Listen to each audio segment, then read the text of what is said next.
नमस्कार दोस्तों, स्वागत है आप सभी का एविशन इंस्टीट्यूट के official YouTube channel evasion bank SSC exam पे। मैं रूपा सरकार द हिंदू एनालिसिस करने जा रही हूँ of 2 October of 2021। But before starting the session, अगर इस चैनल पे आप नए हैं तो please subscribe our channel and also press the bell icon to get the notification and don't forget to like, comment, share with your friends. तो चलिए शुरू किया जाए। देखिए, शुरू करने से पहले आज डेट को थोड़ा सा गौर कीजिए, दैट इज 2 अक्टूबर ऑफ 2021। तो आज क्या है? आज गांधी जयंती है। गांधी जयंती मतलब गांधी जी का बर्थडे है। It's completed 152 years. ओके, तो चलिए उसको देखिए। हम गांधी जी को क्या बोलते हैं? The father of nation. तो चलिए उनका बर्थडे पे न्यूज अच्छे तरीके से पढ़ते हैं। I hope everybody is well, so let's start. देखिए, पहला न्यूज क्या है? Bhawanipur by election sees low voter turnout. ठीक है, देखिए भवानीपुर में जो इलेक्शन हुआ है 30 सितंबर, उसको लेकर थोड़ा न्यूज है। क्या न्यूज है? देखिए, the Thursday bypoll in the Bhawanipur assembly constituency in West Bengal with chief minister Mamata Banerjee. मतलब वेस्ट बंगाल का चीफ मिनिस्टर कौन है? Mamata Banerjee is contesting saw relatively low voter turnout. ठीक है, बहुत कम वोट देने गए। ठीक है, तो इसको लेकर ही रिगार्डिंग न्यूज है। ये हमारे एग्जाम के प्रोस्पेक्टिव से इतना इंपॉर्टेंट नहीं है, लेकिन इंपॉर्टेंट है ये बाई पोल। यहाँ पर देखिए, by poll and by election. ठीक है, तो बाई पोल क्या होता है? बाई पोल जो होता है दैट इज, यहाँ पर देखिए, by poll and by election. ठीक है, तो ये क्या होता है? देखिए, मतलब फिर से अपॉइंटमेंट होता है। तो फिर से अपॉइंटमेंट क्यों होता है ये हमको जानना है। देखिए, ये जो एमपी और एमएलए होता है ना, एमपी एंड एमएलए, तो अब देखिए एमपी एंड एमएलए का तो एक फिक्स टर्नओवर रहता है। ठीक है, 5 इयर्स उनका काम का टाइम रहता है। ठीक है, अब देखिए ये 5 इयर्स के अंदर अगर वैकेंसी क्रिएट होता है, कैसे वैकेंसी क्रिएट होता है? Due to death. ओके, और क्या क्या हो सकता है? Resign and disqualify. अब देखिए डिस्क्वालीफाई कैसे होता है? डिस्क्वालीफाई, सपोज आप तो गवर्नमेंट सर्वेंट हो, लेकिन आप गवर्नमेंट काम करते हो, मतलब गवर्नमेंट एम्प्लॉय हो, इसके रिगार्डिंग आप कुछ ज्यादा प्रिविलेज नहीं ले सकते हो। अगर ये लेते हुए आप मतलब पकड़े जाए तो आपको डिस्क्वालीफाई कर दिया जाएगा। तो तभी होता है बाईपोल और बाई इलेक्शन। ठीक है, चलिए नेक्स्ट क्या है न्यूज। देखिए यहाँ पर क्या हुआ था, वो पोस्ट मतलब छोड़ दिया था, इसीलिए वहां पर से ममता बनर्जी फिर से खड़ा हो गया। ठीक है, अच्छा नेक्स्ट न्यूज क्या है? Regarding LAC. तो मैंने पहले ही बोला था व्हाट इज एलएसी। एलएसी का फुल फॉर्म क्या है? देखिए, एलएसी का जो फुल फॉर्म है that is line of actual control. यहाँ पर दिया हुआ है, देखिए लाइन ऑफ एक्चुअल कंट्रोल दिया हुआ है, ये आपको याद रखना है।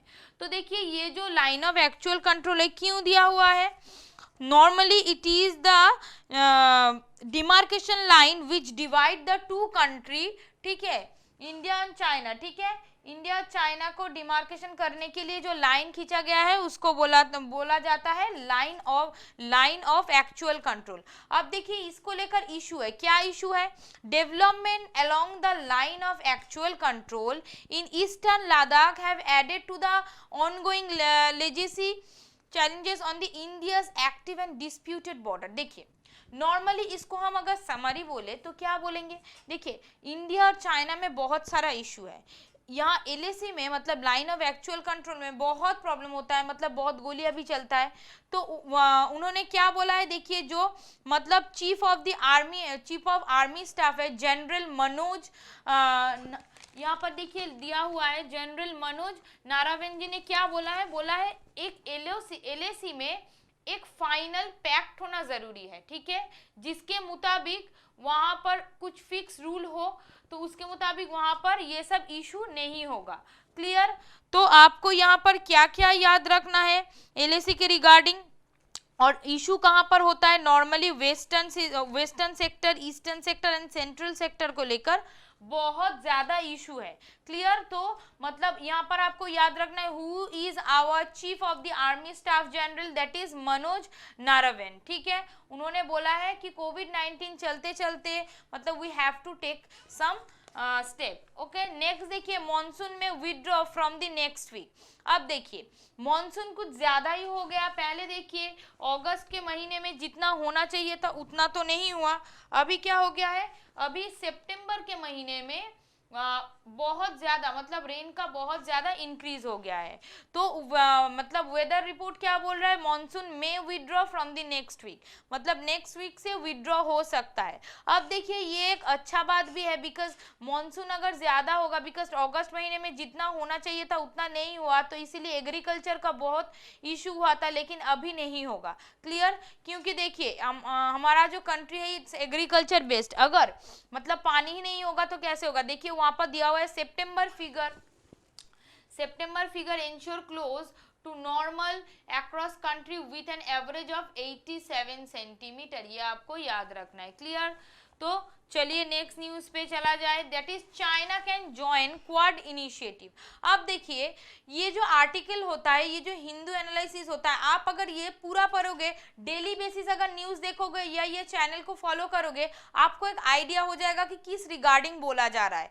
तो अगर आप हिंदू पेपर पहले मतलब फर्स्ट टाइम पढ़ रहे हो तो इन्हें आप मतलब हेडलाइन देखकर समझ नहीं पाओगे कि किस रिगार्डिंग बोला जा रहा है, लेकिन आप डेली बेसिस पे देखोगे तो यू कैन मतलब एक कंप्रीहेंड कर पाओगे। देखिए ये जो हेडलाइन है, China can join quad initiative, ठीक है, चाइना क्वाड इनिशिएटिव में ज्वाइन कर सकते हैं। ठीक है, आपको पता ही है कि क्वाड कौन कौन से मेंबर को लेकर होता है, दैट इज देखिए इंडिया, जापान, ठीक है, India, Japan, US and Australia. ठीक है, इन तीनों मेंबर, चारों मेंबर को लेकर क्वाड समिट हुआ था लास्ट कुछ एक सप्ताह पहले। ठीक है, तो अभी क्या बोला गया है, देखिए ऑस्ट्रेलियन जो प्राइम मिनिस्टर है स्कॉट मॉरिसन, उन्होंने क्या कहा, China can join quad initiative, because quad में मतलब वो चाइना को लेकर बहुत सारा इशू था, बिकॉज चाइना का जो एग्रेशन है वो दिन बर दिन बढ़ते ही जा रहा था रिगार्डिंग इंडो पैसिफिक रीजन। ठीक है, इंडो पैसिफिक जो रीजन है उसको लेकर चाइना से मतलब बहुत सारा कंट्री का रिलेशन अच्छा नहीं था, लेकिन अभी उन्होंने क्या बोला है, यू कैन ज्वाइन। ओके, देखिए ज्वाइन अगर हर एक कंट्री हाँ इनिशिएटिव लेकर एक मतलब एक दूसरे का हेल्प करना चाहे तो क्या हो जाएगा, इकोनॉमिक मतलब इकोनॉमी का जो इतना अच्छा हाल हो जाएगा आप सोच भी नहीं पाओगे। अगर सोचो आप मेरा हेल्प करो, आपका जो स्ट्रॉन्ग पॉइंट है आप मुझको हेल्प कर। ये जो ऑकस मतलब कुछ दिन पहले ऑकस एक ग्रुप बना था, ये कि ऑकस ग्रुप का फुल फॉर्म क्या है, देखिए इनका मेंबर है ऑस्ट्रेलिया, यूके और यूएस। देखिए यूएस का जो टेक्नोलॉजिकल पार्ट है वो बहुत स्ट्रॉन्ग है रेदर देन द ऑस्ट्रेलिया, तो Australia can take help from US for मतलब डेवलप देयर टेक्नोलॉजिकल इशू। तो अगर किसी भी कंट्री का कुछ कुछ मतलब स्ट्रॉन्ग पॉइंट होता है, वीक पॉइंट भी होता है। स्ट्रॉन्ग पॉइंट हम क्या करेंगे, शेयर करेंगे दूसरे कंट्री से, और वीक पॉइंट को सॉल्व करेंगे, तो मतलब हर एक कंट्री का भलाई होगा। ठीक है, चलिए नेक्स्ट न्यूज पर जाते हैं, हैंडलिंग चाइना बिलैटरल इशू। देखिए एस जयशंकर जी हमारा एक्सटर्नल अफेयर मिनिस्टर ने क्या बोला है, चाइना को हैंडल करने के लिए वो दोनों जो कंट्री है इंडिया और चाइना, इनको मतलब बायलैटरल जो इशू है मतलब बायलैटरल एक ट्रीटी करना पड़ेगा। क्यों, अब देखिए इंडिया चाइना का बहुत सारा इशू, कल ही मैंने एक न्यूज पर आया था जो कोलंबो में पोर्ट हुआ था उसको लेकर भी इशू था, बहुत सारे इशू, लेकिन अभी टाइम आ गया है सभी कंट्री को एक होके काम करने के लिए। बिकॉज देखिए यहाँ पर क्या बोला गया है, negotiating China rise in the world was largely bilateral matter. ठीक है, external affair minister S Jaishankar ji ने बोला है सेट फ्राइडे।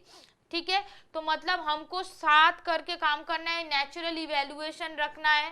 क्लियर, तो उससे मतलब चाइना का भी भला होगा, सब कंट्री का भी अच्छा होगा। नेक्स्ट देखिए marathon month for the SC collegium. अब देखिए ये जो न्यूज है रिगार्डिंग व्हाट, रिगार्डिंग ये वर्ड जो है मैराथन मतलब क्या है, बहुत दिनों से चल रहा है ये सितंबर मंथ जो है पूरा मतलब अपॉइंटमेंट रिगार्डिंग था। किस अपॉइंटमेंट रिगार्डिंग, हाई कोर्ट का जो जजेस था, ठीक है, हाई कोर्ट का जजेस उसका अपॉइंटमेंट हुआ था। ठीक है, ये जो कोलेजियम दिया हुआ है मैंने बहुत बार बोला है, व्हाट इज कोलेजियम सिस्टम आपको याद रखना है। तो मतलब N V Ramanna that is our chief justice of India, उन्होंने क्या बोला, it's a marathon month. Almost 68 जजेस का अपॉइंटमेंट हुआ था, मतलब वो लोगों ने क्या बोला था, वो लोगों ने मतलब वो 68 जजेस का नाम दिया था, उसके बाद तो सिलेक्शन होगा, लेकिन 68 जजेस का नाम वहां पर दिया हुआ था, ठीक है। तो यहाँ पर क्वेश्चन आ सकता है कि मतलब कितना जजेस अपॉइंट हुआ है। इनफैक्ट यहाँ पर और भी एक क्वेश्चन जो मैंने बोल ही दिया, इस बार मतलब आने का चांसेस बहुत ज्यादा है, दैट इज कोलेजियम सिस्टम। तो व्हाट इज कोलेजियम सिस्टम, मैं शॉर्ट में ब्रीफ करके बोलता हूँ, दैट इज जो मतलब आज मेरा चैनल पहले बार देख रहा है उनको इजी हो जाएगा। तो collegium system is nothing but it's the appointment procedure of high court जज एंड सुप्रीम कोर्ट जज। लुक 1981 में क्या हुआ था, 1981 में only chief justice of India थे, तो उनके थ्रू ही अपॉइंटमेंट होता था। लेकिन ये एक क्या होता, ये मतलब पार्शियलिटी हो जाता, ठीक है। तो इसीलिए उसके साथ ही मतलब 1993 में, ठीक है, 1993 में चीफ जस्टिस ऑफ इंडिया के साथ दोनों जज मिला के अपॉइंटमेंट होता था। तो फर्स्ट 1993 में कोलेजियम सिस्टम इंट्रोड्यूस हुआ था, उसके बाद वो मेंबर बढ़ता गया। तो थ्रू दिस सिस्टम इस बार भी अपॉइंटमेंट हुआ है। देखिए ट्राइब्यूनल में भी बहुत सारे अपॉइंटमेंट हुआ है, केसेस का पेंडेंसी मतलब घटाने के लिए आर.वी. रमन जी ने बोला था कि विद इन 2 वीक्स आप ट्राइब्यूनल में वैकेंसी फिलअप कीजिए।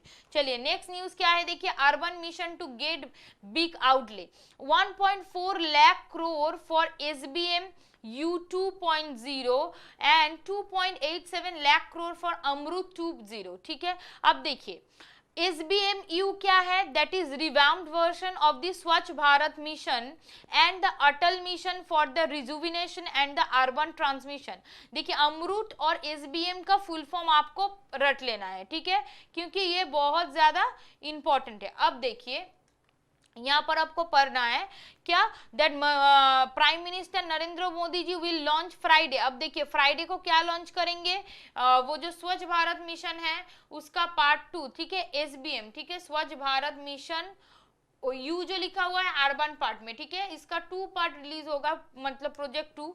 तो इसमें क्या होगा, देखिए aim to reclaim all the landfill, improve processing of the waste, ठीक है, मतलब क्लीननेस के लिए ये प्रोजेक्ट बनाया गया है। नॉट ओनली क्लीननेस, मतलब बहुत सारे जगह पर जहां पर देखिए would give em provider universal coverage of water supply, ठीक है, मतलब not only cleanness water supply to all 4378 statutory town and increasing from the goal of covering 500 city under AMRUT, ठीक है, अमृत योजना के अंदर भी 500 सिटी जाएगा। क्लियर, तो आपको याद रखना है कि इसका जो बजट है कितना है, दैट इज 2.87 लाख, ठीक है, 2.87 लाख। क्लियर, चलिए नेक्स्ट न्यूज क्या है, NEET OCI candidate can appear in general category, ठीक है, जनरल कैटेगरी में, ठीक है, जो नीट का जो एग्जाम OCI कैंडिडेट भी दे सकता है। अब आपको मन में क्वेश्चन आएगा व्हाट इज OCI, ये इंपॉर्टेंट है। OCI आपको याद रखना है, OCI जो है इसका फुल फॉर्म क्या है, ओवरसीज सिटीजन ऑफ इंडिया, ठीक है, ओवरसीज सिटीजन ऑफ इंडिया। अब देखिए इनके बारे में हम लोगों को जानना है, किसको बोला जाता है overseas citizen of India. The ministry of home affairs defines an OCI as a person. OCI person किसको बोला जाएगा, दैट इज हु मतलब was citizen of India on and after, मतलब देखिए डेट देखिए 26 ऑफ जनवरी 1950 इस डेट में या फिर इस डेट के बाद, ठीक है, मतलब इंडिया में रह रहे हैं। was eligible to become an citizen of India 26 जनवरी 1950। ये डेट आपको याद है, मतलब ये डेट में या ये डेट के बाद जो इंडिया में रह रहे हैं उनको क्या बोला जाता है, ओवरसीज सिटीजन ऑफ इंडिया। अब देखिए मतलब कोई भी अगर बाहर में रहते, सपोज पाकिस्तान या बांग्लादेश में रहते हैं, ठीक है, उनका मतलब वो लोग क्या होगा, देखिए was the eligible become citizen of India 26 January 1950 or a child or grandchild such a person among eligible criteria, ठीक है, मतलब अगर इस टाइम से पहले से नहीं रह रहे या बाद में नहीं रह रहे तो क्या होगा, मतलब इस टाइम के पहले अगर कोई रहते थे वो मतलब वोट नहीं दे सकते हैं, वो इंडिया में जो होता है, सपोज वो लोग गवर्नमेंट एग्जाम के लिए भी अप्लाई नहीं कर सकते। ये आपको याद रखना है OCI किसको बोला जाता है। क्लियर, चलिए नेक्स्ट न्यूज क्या है देखिए, India Australia to conclude free trade pact by end 2020। देखिए इंडिया ऑस्ट्रेलिया का जो फ्री ट्रेड पैक है उसको क्या करना है, दैट इज कंक्लूड करना है। India and Australia agreed to Thursday, देखिए यहाँ पर न्यूज में क्या दिया हुआ है, agreed to Thursday to conclude a free trade agreement FTA end by कितना कब एंड हो रहा है 2022 with an interim agreement that will be final issued by the Christmas, said Australian Minister for Trade and tourism investment Tehran after meeting, वो मतलब after 2022 के बाद क्या करना पड़ेगा, रिन्यू करना पड़ेगा। बिकॉज फ्री ट्रेड अगर नहीं होगा, मतलब एफटीए अगर नहीं होगा तो क्या हो जाएगा, एफटीए ना होने से बहुत सारा मतलब ड्यूटी ऐड हो जाता है। उसके बाद क्या हो जाता है, जो वैल्यू है, जो कॉस्टिंग है, वो बहुत ज्यादा बढ़ जाता है। क्लियर। चलिए नेक्स्ट न्यूज क्या है देखिए, कोर सेक्टर ग्रीव 11.6%। मैंने आपको पहले पढ़ाने के टाइम में ही बोला था कोर सेक्टर क्या है, ये आपको मुझे कमेंट करके बोलना है। तो न्यूज क्या है देखिए, कोर सेक्टर जो है उसमें 11.6% ग्रो अप हो रहा है। कल भी मैंने न्यूज में पढ़ाया था, इकरा ने क्या बोला है, जो मतलब इकोनॉमिक ग्रोथ है वो कितना परसेंट हो रहा है, 9%। पहले उन्होंने फोरकास्ट किया था 8.5, अब कितना हो रहा है 9%। तो अभी मतलब output also 3.9% higher than pre covid level. Covid level के मतलब कोविड लेवल में जो था कोर सेक्टर का ग्रो रेट अभी कितना हो गया, उससे 3.9% बढ़ के 11.6% हो गया है regarding to the August news. ठीक है, चलिए आज का न्यूज यहीं तक था। आई होप आपको समझ में आया होगा। अगर समझ में आया होगा तो please like, comment, share with your friend and don't forget to subscribe our channel. Thank you for being with me.